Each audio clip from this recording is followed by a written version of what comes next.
இந்த உலகில் ஒவ்வொரு நாளும் பலர் பலவிதமான சுமைகளை இதயத்திற்குள் வைத்துக்கொண்டு மௌனமாகவே நடந்து செல்கிறார்கள். யாரிடமும் சொல்ல முடியாத வலி, யாரிடமும் காட்ட முடியாத கண்ணீர். கண்களால் இந்த உலகை பார்க்க முடியாவிட்டாலும் இதயத்தில் நம்பிக்கையோடு வாழ்க்கையை எதிர்கொள்ளும் எங்கள் அன்பான பார்வையற்ற சகோதரர்கள். நாம் தூங்கிக் கொண்டிருக்கும் போது நாம் சுத்தமாக நடக்கும் சாலைகளுக்காக விடியற்காலையின் முதல் உழைக்கும் எங்கள் தூய்மை பணியாளர்கள். இன்றைக்கு சமையல் செய்ய ஏதாவது இருக்குமா என்ற கேள்வியோடு ஒவ்வொரு நாளையும் தொடங்கும் நிதி ரீதியாக போராடும் குடும்பங்கள். இவர்கள்தான் இந்த சமுதாயத்தின் அமைதியான போராளிகள்.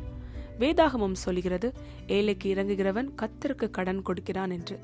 அந்த வார்த்தைகளை இதயத்தில் வைத்து இன்று லிவிங் ஹோப் சேரிட்டபிள் ட்ரஸ்ட் சார்பில் ஒரு சிறிய முயற்சி. இந்த கிராசரி கிட்கள் பெரிய உதவியாக இருக்க வேண்டியதில்லை, ஆனால் நாங்கள் தனியாக இல்லை என்ற நம்பிக்கையை அவர்கள் அது இதயத்தில் விதைக்கிறது. ஒவ்வொரு அரிசி மூட்டையும் பேக் செய்யும் போது ஒரு ஜெபம், ஒவ்வொரு பொருளையும் வைக்கும் பொழுது ஒரு ஆசீர்வாதம். இது வெறும் மளிகை பொருட்கள் அல்ல, இது அன்பு. இது தேவனுடைய அன்பின் ஒரு சிறிய வெளிப்பாடு. இன்றைய ஒரு சிறிய உதவி யாரோ ஒருவருக்கு இன்றைய இரவு நிம்மதியான உணவாக மாறும். யாரோ ஒருவருக்கு தேவன் என்னை மறக்கவில்லை என்ற நம்பிக்கையாக மாறும். இந்த சேவையில் எங்களோடு சேர்ந்து நின்ற ஒவ்வொரு நல்ல உள்ளங்களுக்கும், ஒவ்வொரு கொடையாளிகளுக்கும், ஒவ்வொரு ஜெப ஆதரவுக்கும் எங்கள் இதயபூர்வமான நன்றிகள். வேதாகமம் சொல்கிறது, உங்கள் வெளிச்சம் மனிதர்களுக்கு முன்பாக பிரகாசிக்கட்டும்.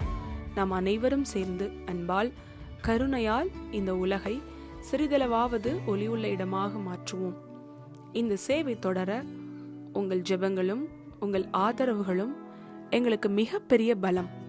கொடுக்கிற கரம் எப்பொழுதும் பெறுகிற கரத்தை விட அதிகமாக ஆசீர்வதிக்கப்படும். நன்றி.